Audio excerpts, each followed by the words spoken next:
There's a specific feeling I want to talk about, and I think you know exactly what it is even before I name it. It's that low hum underneath your day, the sense that you're supposed to be somewhere else, doing something more, being someone slightly different than who you actually are. It shows up in traffic. It shows up at your desk at 4 p.m. It shows up on vacation. Weirdly. Sometimes worst of all. And most of us have decided it's just the price of being an adult, that vague background static of not quite enough. Here's the idea we're going to sit with today. What if that feeling isn't a personal problem, a chemical imbalance, or evidence you haven't achieved enough yet? What if it's something almost every person alive is carrying, this quiet sense of not quite belonging, of something essential being just out of reach, even when life looks completely fine on paper? It's not a defect. It's not a wound to be fixed. It's a signal, and the practice we're going to explore is deceptively simple. Pause. Go still for one honest moment, and let yourself rest in the part of you that was never actually lost in the first place. If that sounds abstract, stay with me, because I think by the end of this, it's going to feel like the most practical thing you've heard in a while.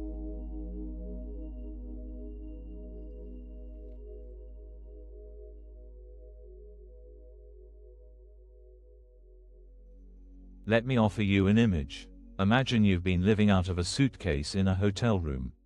Not for a weekend, for years. And because it's been so long, you've started decorating. You hung some pictures. You bought a lamp you actually like. You know which floorboard creaks. You've called it home so many times that the word has stopped feeling strange in your mouth. But some part of you always knows. There's a checkout date. The furniture isn't really yours. The walls will belong to someone else next week. And so no matter how nice the room gets, no matter how many upgrades you make, you never fully exhale. There's always a suitcase somewhere in the corner, unpacked just enough to live out of, packed just enough to leave. That's what most of us are doing with our lives.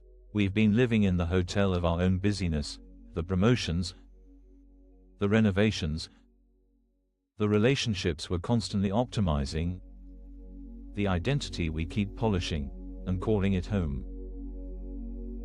And it looks fine. From the outside, it looks great. But some quiet part of us knows we're still living out of a suitcase. That's the restlessness. That's the hum.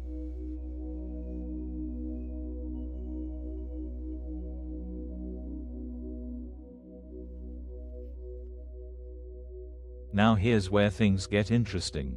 Most of us, when we feel that ache, assume something is wrong. Something is missing.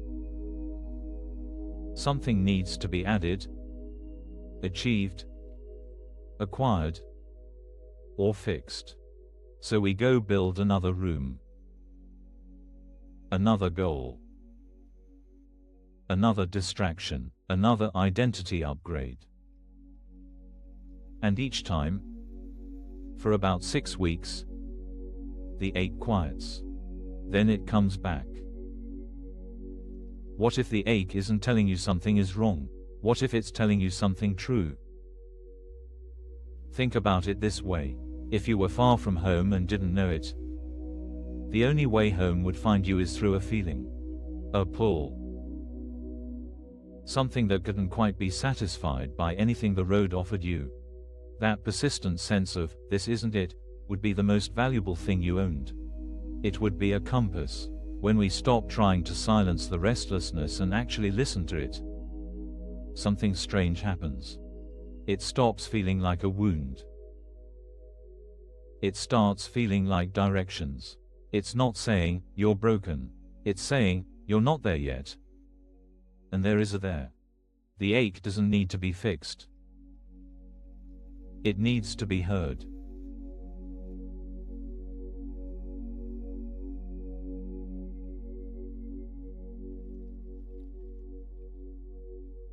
Here's the anchor moment I want you to picture.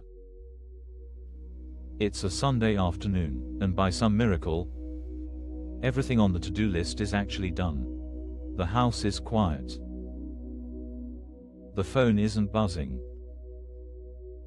There's nothing urgent, and instead of relief, instead of the peace you thought you'd feel when you finally got here, there's this low-grade unease. An almost imperceptible urge to check something. Plan something. Fix something. Do something. The stillness feels wrong. Almost threatening, like if you don't move, something bad will catch up with you. Watch what most of us do in that moment. We reach for the phone. We remember an errand.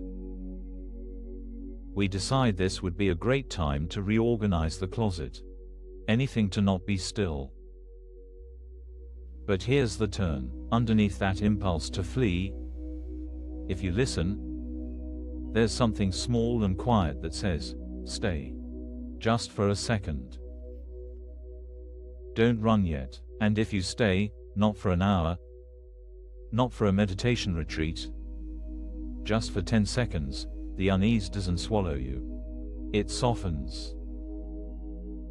Something behind it comes forward, something that feels almost like recognition, like you just walked into a room you didn't know you'd been missing. That's it. That's the whole practice. That's what going still means. It's not a technique, it's a willingness to stop unpacking the suitcase for 10 seconds and notice that the home you were trying to build is already here, underneath the building.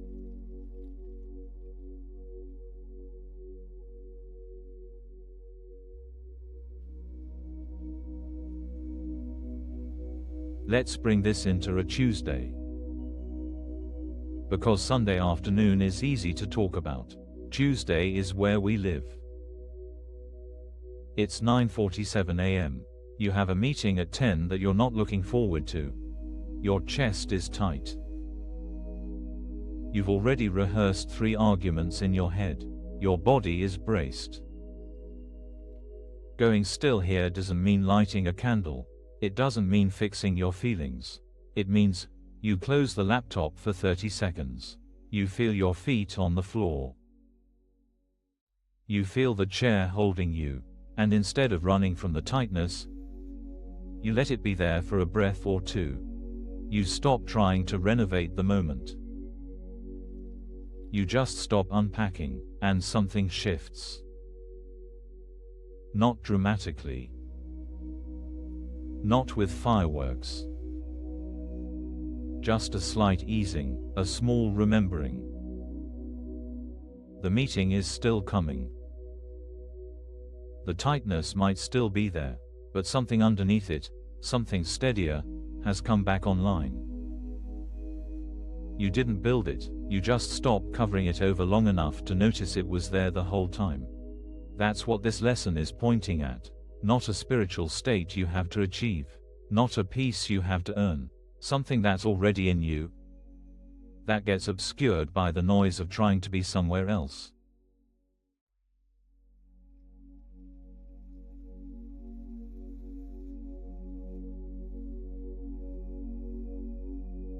Here's the relief I want to leave you with.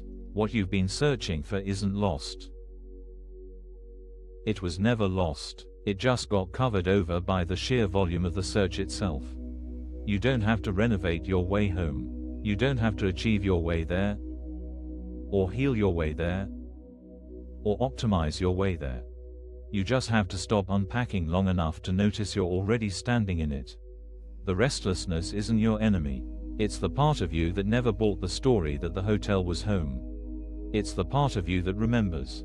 And every time you go still for even an instant, waiting for coffee, at a red light, before you open the door to your house at the end of a long day, you're not doing something new. You're letting yourself arrive at something that's been waiting patiently the entire time. So let's actually do it. Let's take a few minutes to practice together right now.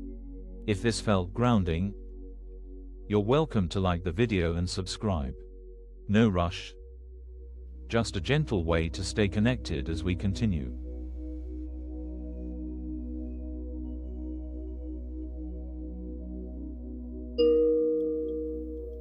Let's take a few minutes together.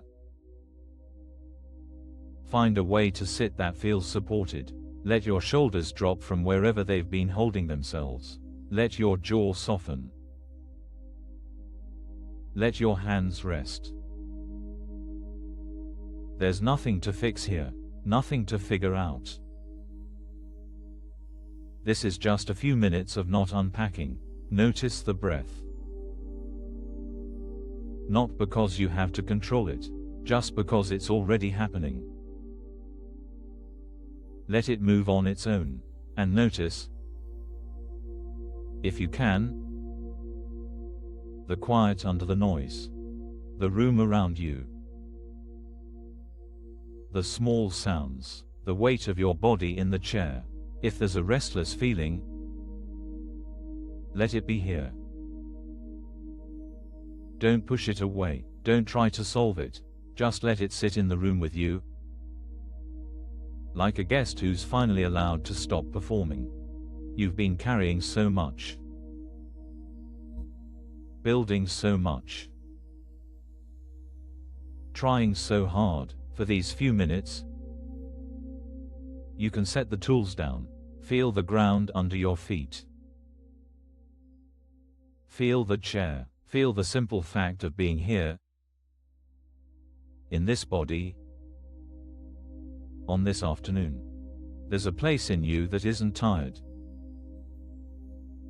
that isn't behind, that isn't trying to become anything. You don't have to find it. You don't have to reach it. Just stop covering it over. Breathe. Rest here. Notice how the restlessness, when it isn't being chased or fought, starts to soften on its own. Notice how something quieter comes forward when we stop running. This is what going home feels like.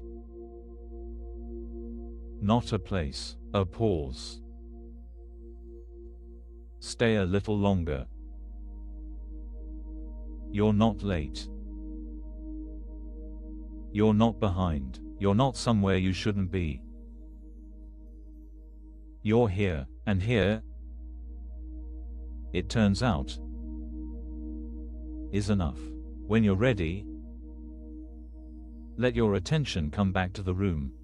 Feel your hands. Feel your breath.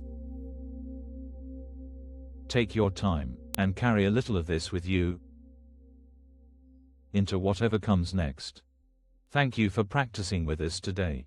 If you'd like, there's a link to a free digital copy of ACIM in the description. And if this video resonated with you, please comment. I am grateful. Thank you for spending this time here.